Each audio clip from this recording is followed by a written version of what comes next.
Hi there, I'm Chris Devine, and this is Six String World. A good guitar always has an interesting story, and in the interest of time, or the risk of boring you, I'll run through this particular guitar as it sits now, and not go into the super minutiae details of every facet of its existence. So it's going to be a little bit streamlined for this. If you like this channel, please hit the subscribe button, and the bell icon will let you know when I put up a new video. And if you like this video, click the thumbs up button. If you want to share it, well, there's a button for that as well. With this guitar, this is a Partscaster that I've had for quite a while. And I'll start off with the body. And it's kind of a mishmash of colors. It's got also some very interesting grooves and scars on here. This started out life as a black Strat style body and was intended as a replacement guitar for the singer for a band that I was in the early 2000s.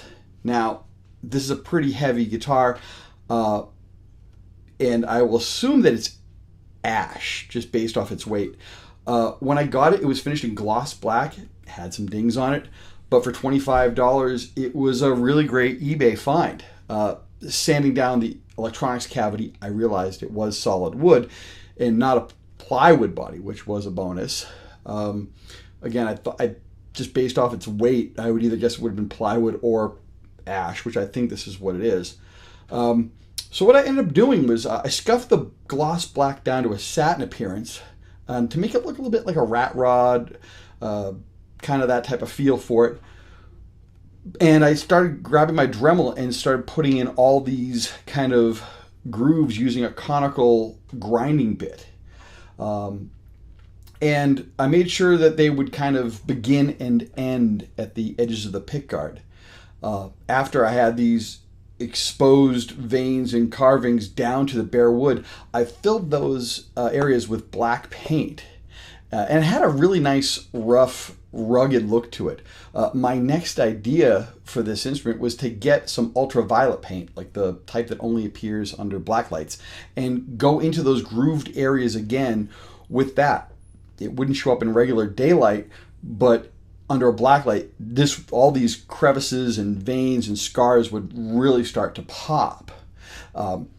We played a lot of clubs that had some pretty intense stage lighting options, and several of them had a blacklight mode in their lighting rig.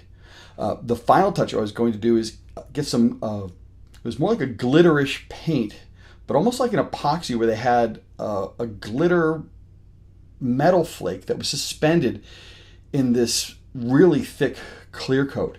And then what I was going to do is fill that in the grooves and scars above the UV paint. Now, I got the idea from one of the bartenders that we played at one of these clubs that had this lighting rig. Her lipstick would light up in the black light, unbeknownst to her, but she always happened to have some heavy glitter that she applied over her lipstick and makeup. And my singer loved that idea and the result, and we thought this would be kind of cool if you could apply that to our guitar finish.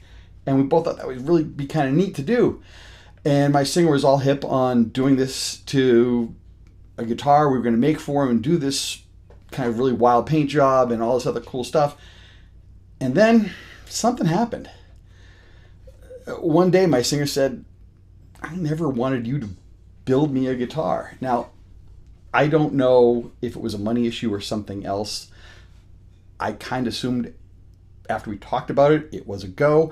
After showing him the body and the parts that I had been accumulating, he was very excited. And again, I thought he was really interested in doing this.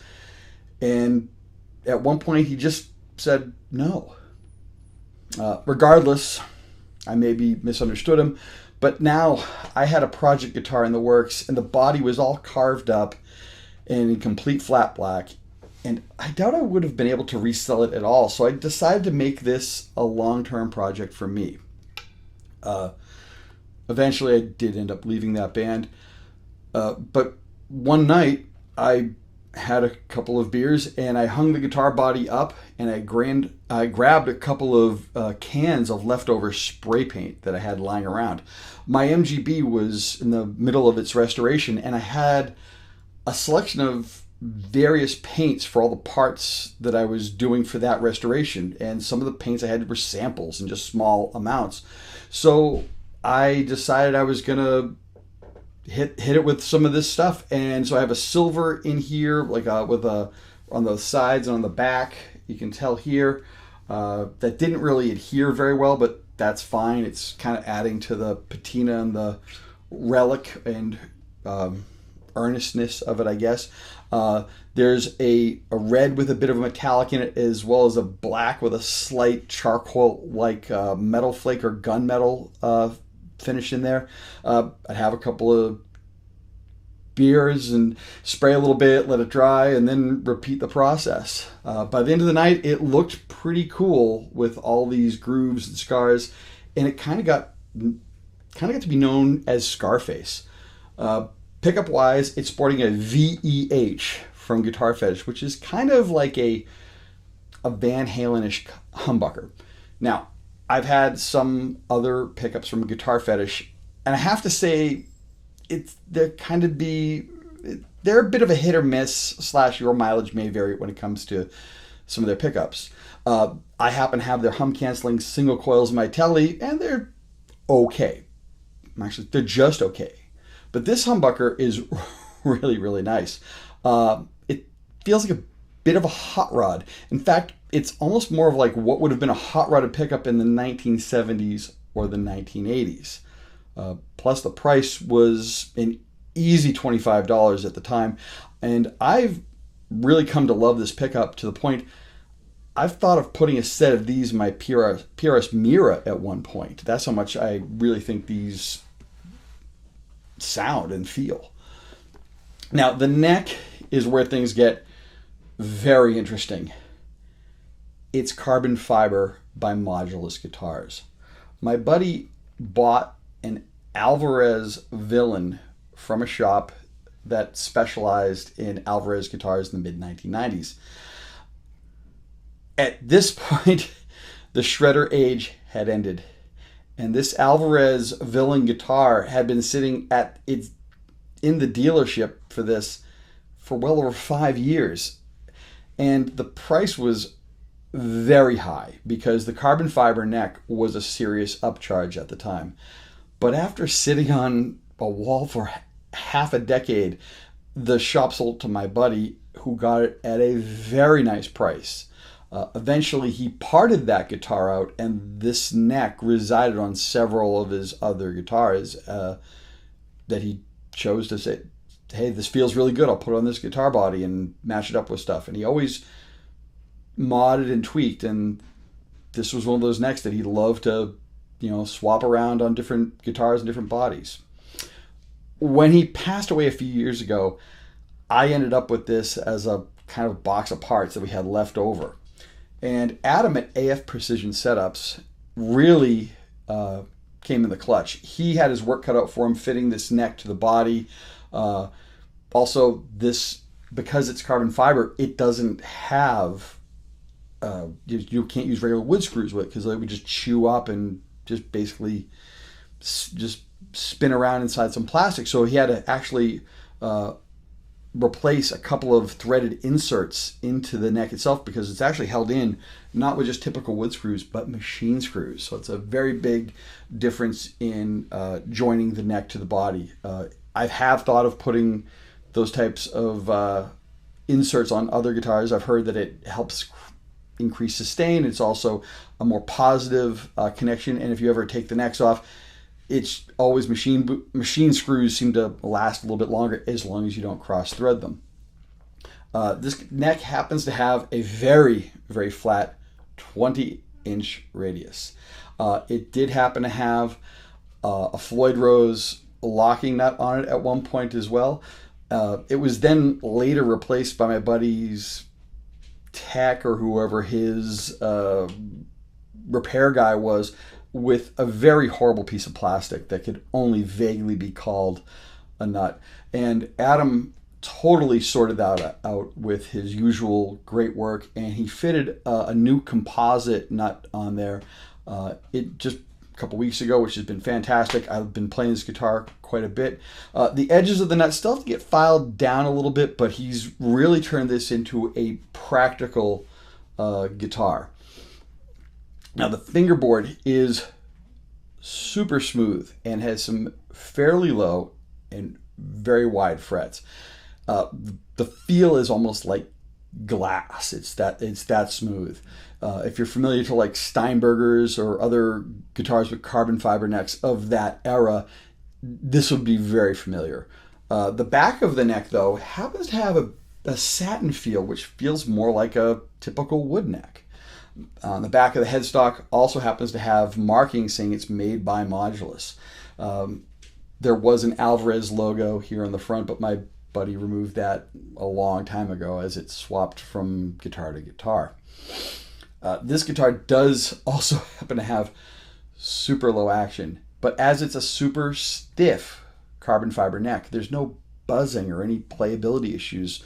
On a wood neck, you can only go so low, and then if one thing shifts or the temperature changes, all of a sudden things start buzzing and clanging. The playability just shifts just enough where you bend and it doesn't feel right.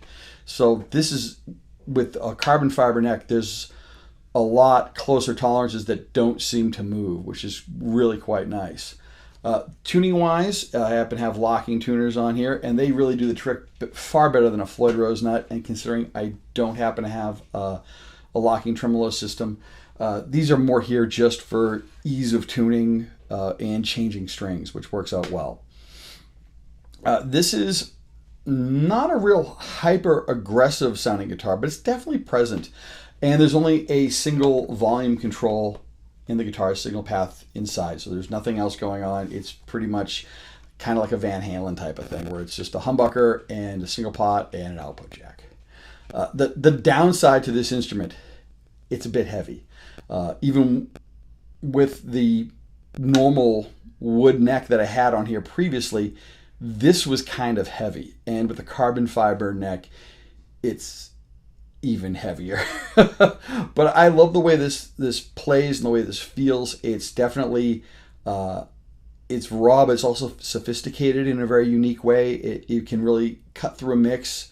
Again, there's not a lot of hairiness that goes through on here. It is very consistent, and I'm going to attribute that to the carbon fiber neck, as well as having just a very simple electronics system where there's really no options. You just play what you have and go with it. Overall, this is kind of striking looking, I admit. I really didn't think it was anything special. It was just a guitar I had lying around the house for quite a period of time, and it was just a fun thing just to grab and play on the couch. I really didn't think it was anything special. But as it spent a bit of time at the shop at AF Precision Setups, it garnered a lot of wows and oh cools from some other clients that saw it in the shop. It's not a perfect paint job, even with this kind of unique fade, because some of it's actually worn off. It wasn't really primed. It was essentially drunkenly applied to an already finished guitar body, but it's doing the trick, and I'm very pleased with it.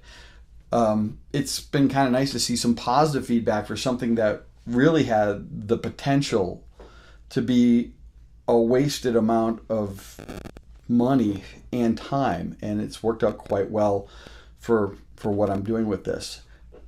I'll say that's also kind of one of the issues with Partscasters. They tend to be less than perfect in one sense and more than perfect in another. While this isn't really worth a lot to a lot of other players, it's an interesting guitar that sounds really nice and plays really great, and it does what I need it to do, which is kind of where the value goes for me. It's somebody else, this may not be worth checking out.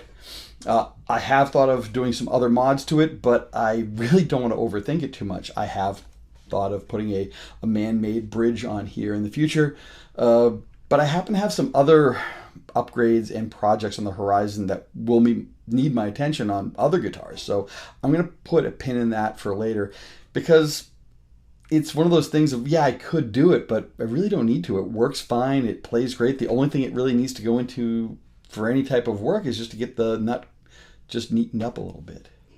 I am looking for some opportunities to get this going in one of my bands very soon, because a couple of the bands I'm involved with, a single humbucker is pretty much all I'd need. I just hope my shoulder and my back can take the abuse. So it's really kind of one of those things of there's not a lot to it, but you'll definitely feel it. But I'd love to hear from you guys. Have you turned a basket case guitar into something that's worth playing and really fun to take out and gig and play and practice with? Let me know in the comment section. If you happen to have any other questions about this beast, please feel free to drop me a line, and I'll share any details I can with you about it. Thanks for watching, and I'll see you soon. Take care.